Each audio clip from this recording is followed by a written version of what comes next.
Mitra NASA yang berbahagia, disinilah salah satu tempat untuk penelitian penggunaan produk-produk NASA, khususnya pupuk super NASA, NASA dan hormon. Di mana memang sengaja kita mengambil lokasi di pinggir laut, di mana kita sama-sama ketahui bahwa pantai adalah salah satu tempat yang kondisi lingkungannya berat, baik dari sisi tanah maupun iklimnya. Kami ingin mengetahui hingga sejauh mana produk-produk pupuk NASA, super NASA, dan hormon dapat menumbuhkan berbagai jenis tanaman di lahan yang sulit ini. Dengan pemikiran bahwa jika di lahan yang sulit bisa, mestinya akan jauh lebih mudah untuk di lahan-lahan yang kondisinya lebih baik daripada lahan pantai. Selain itu, kita dapat memanfaatkan juga lahan pantai untuk penghijauan sekaligus produksi, karena kita tahu bahwa garis pantai di Indonesia sangat panjang dan luas dan selama ini belum dimanfaatkan dengan baik.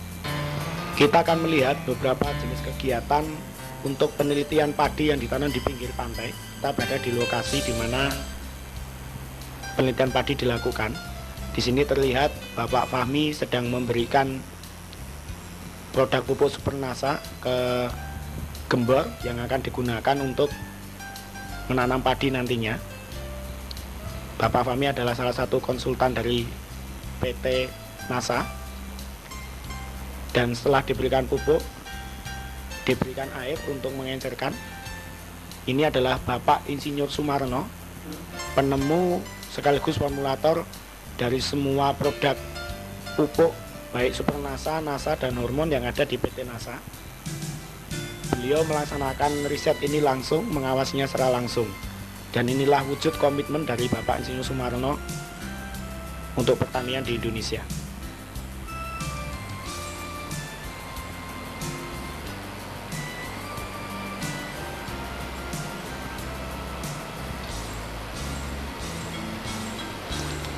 Kemudian Bapak Insinyur Sumarno memberikan air yang sudah dicampur dengan super NASA untuk digemborkan ke tanah yang akan digunakan untuk menanam padi nantinya. Ini sebagai pupuk dasar dari tanaman padi yang akan ditanam nantinya, dan cukup diberikan hanya sekali saja sebelum tanaman padi ditanam. Kemudian diberikan air dan tanah diratakan. Ini adalah tanah pasir, dan dibuat jarak tanam.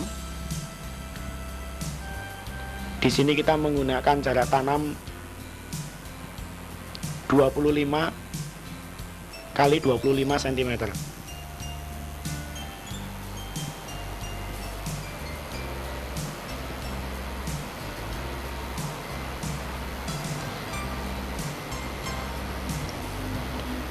Kemudian bibit yang sudah dibibitkan dipisahkan untuk kemudian ditanam.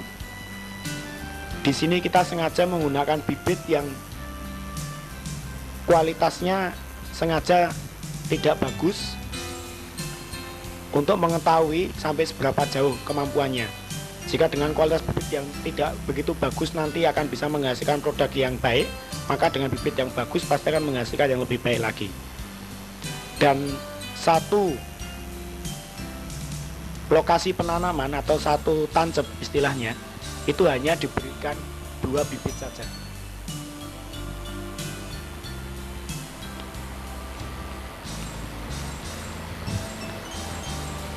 Selain jarak tanam 25 kali 25 cm, kita di sini juga menggunakan jarak tanam yang kedua yaitu 30 kali 30 cm.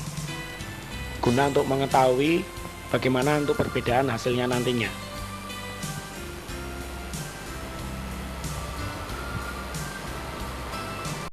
Permisah NASA, inilah padi rojo lele yang ditanam pada usia kurang lebih 35 hari.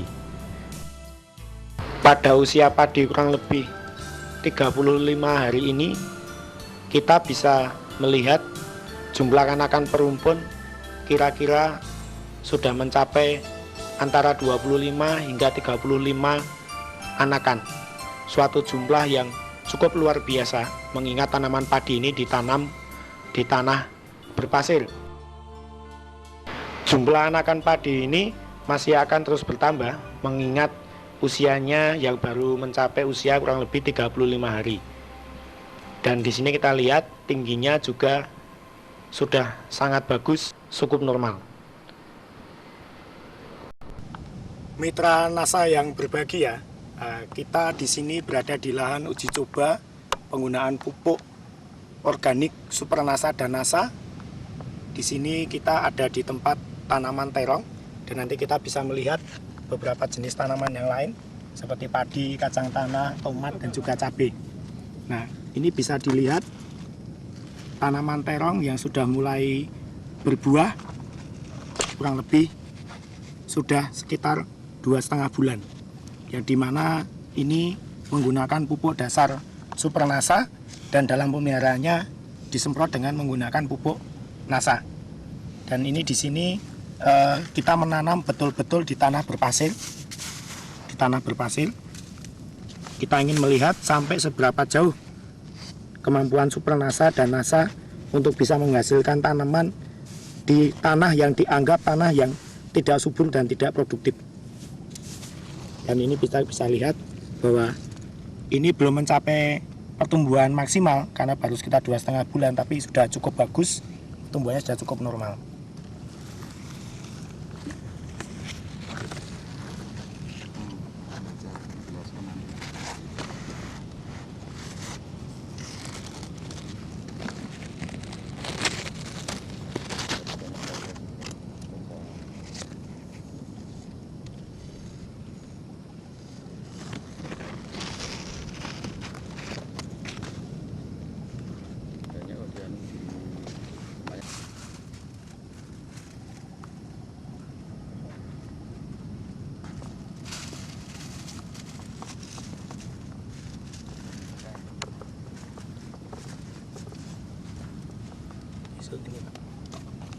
Mitra NASA, memang di sini kita menggunakan plastik mulsa untuk dasar karena seperti kita ketahui bahwa tanah pasir adalah jenis tanah yang sangat mudah untuk lolosnya air, sehingga untuk menahan air supaya tidak lolos terlalu cepat kita menggunakan plastik di sini. Dan juga kita menggunakan penahan angin. Jadi kita ketahui bahwa laut itu adalah suatu tempat yang dimana anginnya sangat keras dan sangat banyak, dan yang lebih berbahaya adalah bahwa angin tersebut mengandung banyak kadar garam. Nah, sehingga untuk mengurangi kerusakan pada tanaman, kita menggunakan penghalang berupa waring untuk menahan dari angin. Atau istilahnya ini adalah paranet. Kita berada di tanaman tomat. Jadi ini tanaman tomat sudah mulai berbuah. Ini kurang lebih umur 1,5 bulan, 1 bulan 3 minggu. Nah, ini juga buah sudah cukup maksimal, dan di sini kita gunakan benih lokal.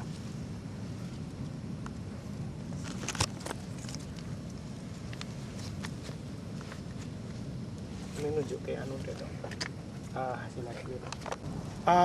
untuk penahan dari teriknya matahari yang terlalu panas, di sini kita menggunakan beberapa pelepah kelapa, dan juga supaya efisien kita menggunakan tanaman merambat juga, ya, yaitu labu siam atau istilahnya blonceng. Dimana blonceng ini selain juga ini hasilnya dapat dimanfaatkan, ya, daun-daun yang di atas ini juga bisa berfungsi sebagai peneduh dari tanaman yang di bawah agar tidak terlalu terik oleh sinar matahari dan juga tidak terlalu kena terpaan keras oleh angin laut yang banyak mengandung kadar garam.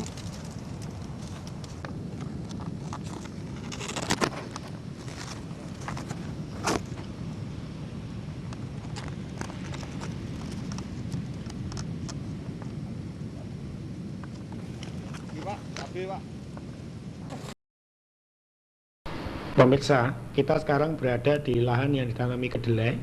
Kita akan melihat sampai seberapa jauh kemampuan pupuk organik padat Super NASA dan pupuk organik cair NASA untuk menumbuhkan tanaman kedelai di lahan pasir.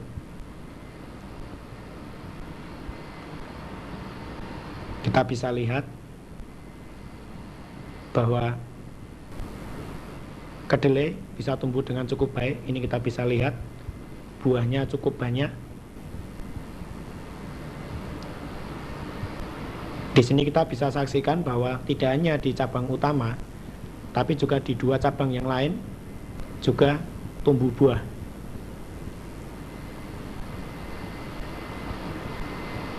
Ini adalah jumlah buah yang cukup bagus yang bisa didapatkan mengingat ditanam di lahan pasir.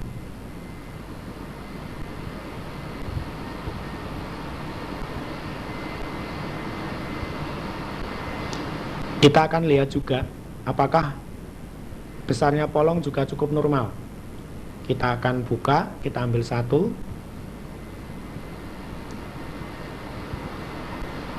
Dan ini polong ini belum matang, masih sekitar 3 minggu lagi untuk siap panen. Kita bisa lihat semua berisi dan ukurannya juga cukup maksimal.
Ya, kita berada di lahan cabai rawit. Di sini kita bisa melihat bahwa cabai rawit dapat tumbuh dengan normal dan cukup bagus. Ini baru kurang lebih 2 bulan 3 minggu, ya, 2 bulan 3 minggu hingga 3 bulan. Ya, di sini sudah muncul cukup banyak dan besarnya juga cukup normal. Nah ini, dan ini masih akan muncul bunga-bunga lagi yang lebih banyak dan buahnya masih akan bertambah banyak. Nah ini bunga-bunganya nanti masih akan muncul lagi dengan banyak.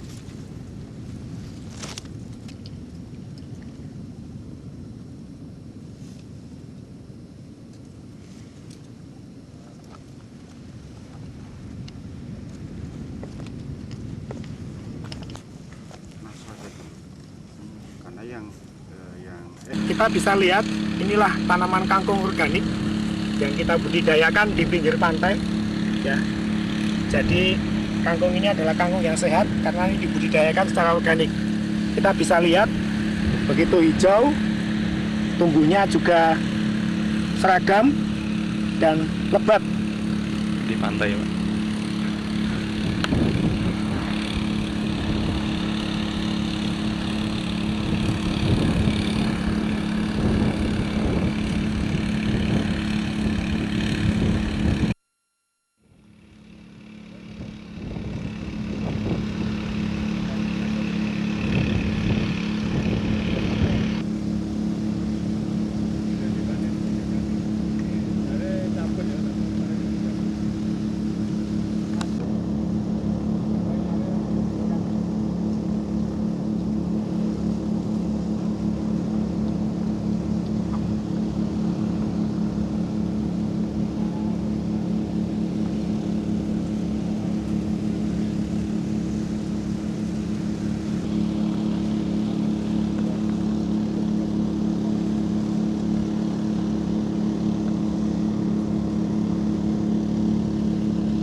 Tidak hanya tanaman pangan dan tanaman hortikultura. Nah, ini kita bisa melihat di sini beberapa jenis tanaman tahunan yang nanti kita akan bisa lihat satu persatu yang semua ditanam di tanah berpasir.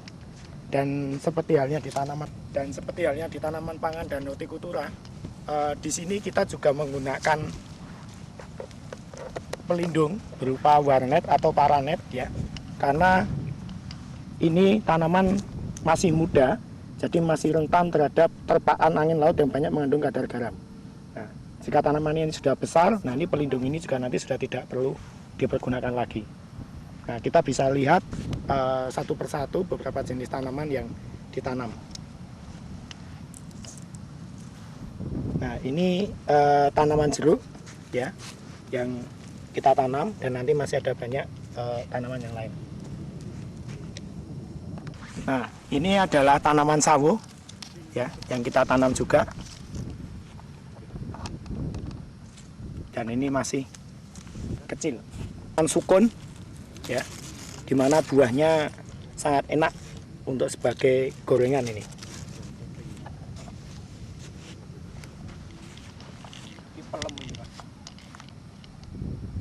Nah, ini tanaman mangga ya, yang kita tanam juga di pinggir pantai tanah berpasir.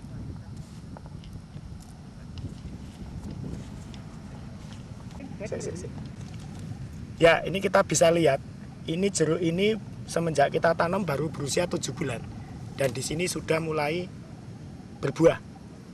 Nah, ini buah, ini juga sudah berbunga untuk jadi buah lagi. Baru kurang lebih 7 bulan. Nah, ini salah satu fungsi penting dari kandungan hormon yang dikandung pupuk supernasa dan nasa. Nah, kita berada di lahan perkebunan, di mana salah satu komoditinya adalah tanaman jati.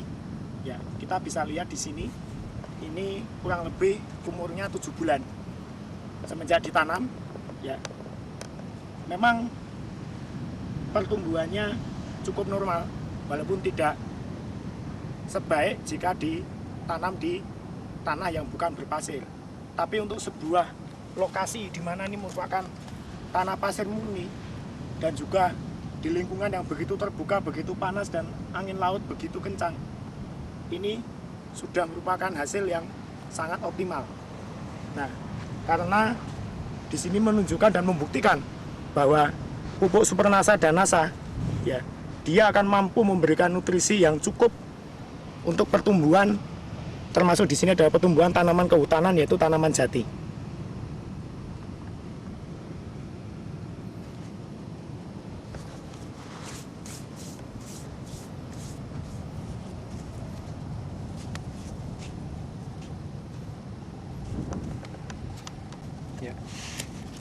Secara pertumbuhan ini sudah cukup normal ya, sudah cukup normal. Jadi tanamannya untuk umur 7 bulan juga ketinggian sudah normal. Kemudian besar daun ini juga bahkan ini sangat bagus. Hanya memang masih menghadapi kendala berupa pinggir-pinggir yang ini kering, yang diakibatkan oleh angin laut yang banyak mengandung kadar garam. Nah, oleh karena itu di sini kita berikan penghalang berupa waring, baik yang langsung di tanaman maupun yang warna hijau itu yang di pinggir tanaman. Karena memang tanaman yang masih kecil ini sangat rentan sekali dengan kadar garam yang begitu tinggi. Tetapi secara pertumbuhan ya, baik tinggi tanaman, jumlah daun, dan besarnya daun ini sudah normal, bahkan sangat bagus untuk ukuran ditanam di tanah yang berpasir, yang kita semua tahu ini adalah tanah yang sangat tidak subur ya, dan ini panas ini ya, yang kita tahu bahwa kondisi di tanah yang panas ini tidak akan terjadi apabila menanam di tanah yang normal. Komentar yang di kantor aja bisa.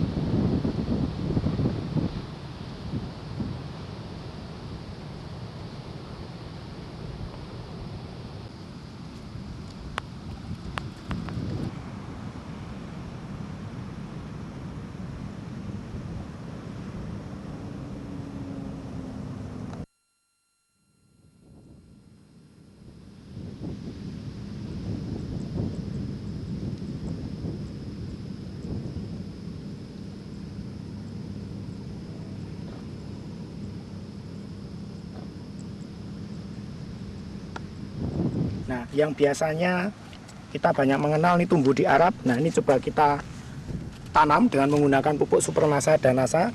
Ya, ini baru saja ditanam kurang lebih 2 bulan, ya, tapi juga pertumbuhannya cukup bagus dan mudah-mudahan kita sudah tidak perlu lagi mengimpor korma dari Arab nantinya.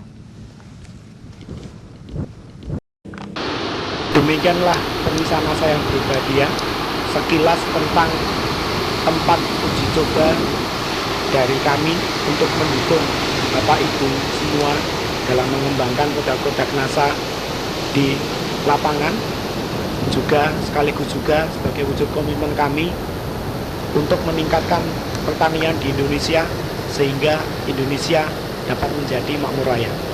Sekian, sampai berjumpa di lain kesempatan. Sukses untuk Anda semua.